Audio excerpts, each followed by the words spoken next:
Jadi awalnya tuh gini, Bang.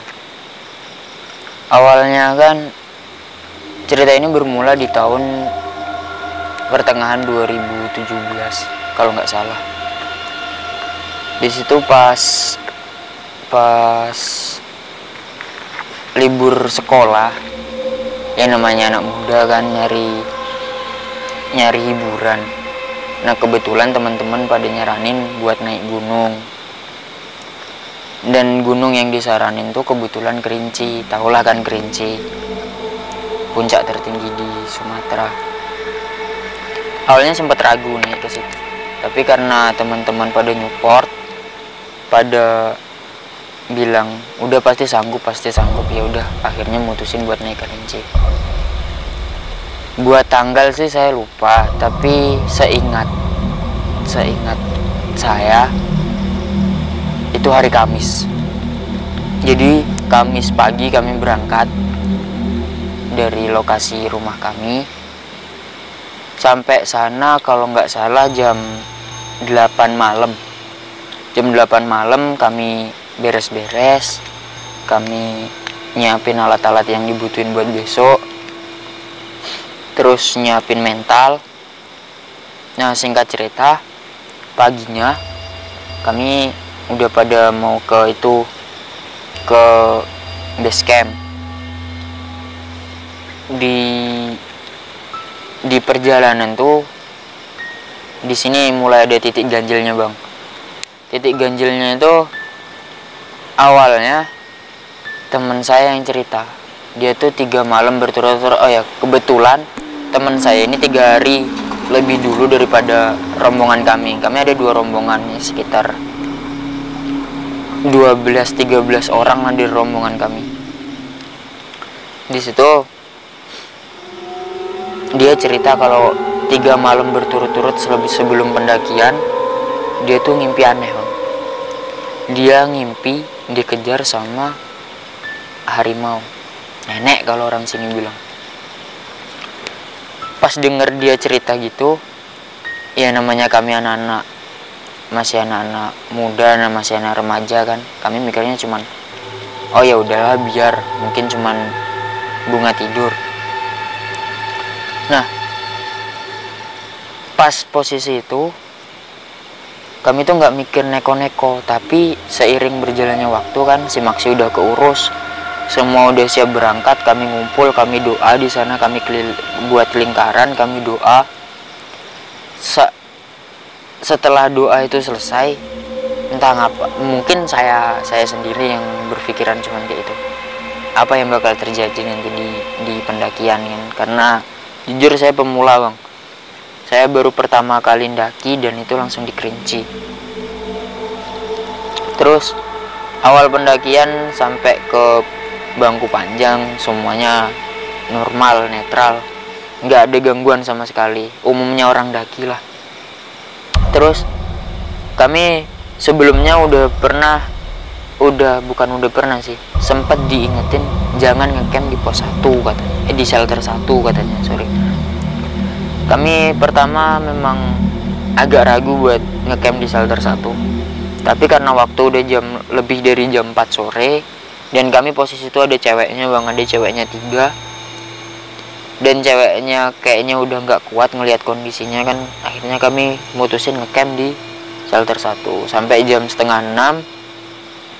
Kami udah selesai diriin tenda, kami udah siap-siap buat masak kan, buat makan malam nanti. Just tuh hujan mulai turun, Bang. Pas hujan turun, awalnya kami nggak ada ngerasa aneh. Saya sih terus terang saya lebih nggak ngerasa aneh, karena ya mungkin karena baru pertama kali ndaki, jadi kayak oh ini toh suasana pendakian, oh ini toh suasana camp, oh ini toh suasana di atas gunung. Jadi nggak pernah mikir aneh-aneh gitu. Terus selesai makan sekitar jam 8, hujan udah deras sekali tuh. Udah deres, udah semua anak-anak udah pada masuk tenda kan. udah pada masuk tenda. Kebetulan yang di tenda yang saya tempatin cuman kepake 4 orang, sedangkan yang lain ada 6. Kapasitas sebenarnya sama, kapasitas 6, tenda kapasitas 6 kan. Kami bawa 3 tenda, itu yang lain pada diisi, ada yang 6, ada yang 5. Nah kami dapat 4, cuman ada 4 orang di sana. 2 orang udah tidur, 2 orang udah tidur, sisa cuman saya sama satu teman saya namanya Aang. Panggil aja dia Aang ya bang. Di posisi situ jam udah nunjukin jam 11 malam. Hujan masih kencang, angin kencang, udara dingin. Samar-samar tuh ada kayak suara orang melangkah gitu bang. Pas posisi becek-becek kan, ada suara kayak sepatu tuh melangkah. Tapi anehnya bang, kami tenda kami sama jalur itu jaraknya agak jauh. Terus tenda kami juga enggak pas bersimpangan sama jalur. Jadi misal ada orang daki pun pasti nggak ada lewat di sekitar tenda kami, karena setelah tenda kami masih ada tenda lain sebelum jalur bang. Nah tapi anehnya di situ nggak ada headlamp, nggak ada penerangan sama sekali, tapi ada suara ya, sama lah kayak plek plek plek. Nah, tapak kaki tuh kayak gitu suaranya banget. Di situ udah mulai nggak enak, suasananya udah mulai nggak enak, kayak hening langsung. Entah karena kami cuma berdua, tapi awalnya kami ngobrol. Tapi setelah suara itu ada, kayak hening langsung suasana bang. Saya sama Aang ini cuma toleh-tolehan, terus apa ya, kami kayak sama itu pemikirannya, siapa yang daki malam-malam kayak gini, hujan pula. Di situ suara itu tuh makin lama bukan makin hilang, malah makin kencang. Jadi kayak ada orang ngiterin di tenda kami itu. Jadi muter di tenda kami, ada 2 atau 3 kali, yang sampai akhirnya buat saya, karena saya nyuruh Aangnya dia nggak berani kan, saya ngeberaniin diri buat buka tenda. Ya sebenarnya takut bang. Pas saya buka tenda, saya lihat kanan kiri nggak ada orang. Saya masuk, justru udah mulai suasana kayak yaudah ayo tidur lah, udah nggak enak juga buat diterusin suasana kayak gini. Akhirnya kami tidur. Pas mau tidur, saya bukan orang indigo ya bang, lagi IndiHome. Saya cuman kadang-kadang aja bisa ngerasain sesuatu yang bersinggungan dengan kita gitu. Nah pas posisi tidur sekitar jam 2 malam saya kebangun. Saya bangun, Aang udah tidur, 2 temen yang lain juga masih tidur kan. Saya bangun di situ, saya cuman duduk, saya nyalain rokok, saya cuman diem aja di dalam tenda sambil mikir kapan berhentinya hujannya kan, karena posisi itu masih hujan bang, jadi full di shelter 1 tuh hujan. Nah pas selang saya itu lagi merenung, nggak tahu kenapa kayak seakan-akan, ya mungkin ini karena efek melamun bang ya, saya seakan-akan tuh hujan berhenti, saya udah di luar tenda, nggak ada tenda lagi. Saya lihat kayak ada anak cewek mondar mandir bang. Saya nggak bisa bilang dia kunti ya, saya juga nggak bisa bilang dia setan sejenisnya, cuman yang jelas dia tuh cewek mondar mandir. Cuman posisinya di shelter itu doang, shelter 1.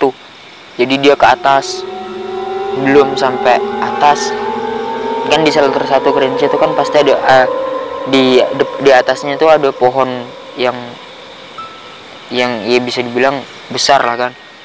Nah di situ sampai situ dia turun lagi, ngelewatin tenda, ngelewatin tempat yang tadi harusnya saya buat tidur. Enggak selang lama habis turun, naik lagi gitu terus bang, kayak berulang terus. Dan anehnya dia nggak ngerespon, dia nggak notice kalau di situ ada saya gitu bang. Dan saya seakan-akan kayak orang tolol yang nggak keinget sama teman-teman saya yang lain. Makin lama terus saya coba mau ngeberaniin diri buat negur dia, mbak. Niatnya kayak, mbak ngapain malam-malam di hutan gitu kan. Cuman sebelum saya negur kayak gitu, saya mikir nggak mungkin juga ada cewek pakaian bukan pendaki, peralatan dia kayak keril nggak ada, sepatu juga nggak bawa, terus baju juga bukan baju khas pendaki, ada di shelter 1 gitu. Di situ saya langsung diem, gemeter. Pas saya mau ngalihin pandangan saya dari dia tuh kayak malah kayak loncat, bukan loncat bang, kayak semi terbang gitu. Tiba-tiba di atas pohon, dia di atas pohon ya, duduk gitu, duduk sambil ngeliatin ke arah saya, ke arah shelter sebenarnya, kayak mandangin ke arah shelter. Dia diem, pakai wajahnya datar, saking datarnya tuh kayak orang nggak punya ekspresi gitu. Nah terus setelah itu saya notice kayak, oh udah nggak bener nih, udah nggak bener kalau diterus-terusin ini kan. Langsung saya itu kayak kesentak sadar gitu kan. Tapi memang posisi sadar itu masih di dalam tenda saya bang. Dan saya ngelihat Aang sama 2 teman saya yang lainnya tuh masih tidur. Dan di luar pun nggak ada orang sama sekali. Habis itu rokok udah habis, saya lanjut tidur. Saya bangun jam 7 pagi. Saya ngelihat kanan kiri, saya tanya ke anak-anak kan, ke leader kami, sebut aja namanya si Danu ya bang. Saya tanya sama leader, dan tadi malam sekitar jam segini dengar nggak suara orang ngelangkah, suara pendaki ngelangkah tanpa headlamp pas posisi hujan-hujan? Dia bilang nggak ada yang denger.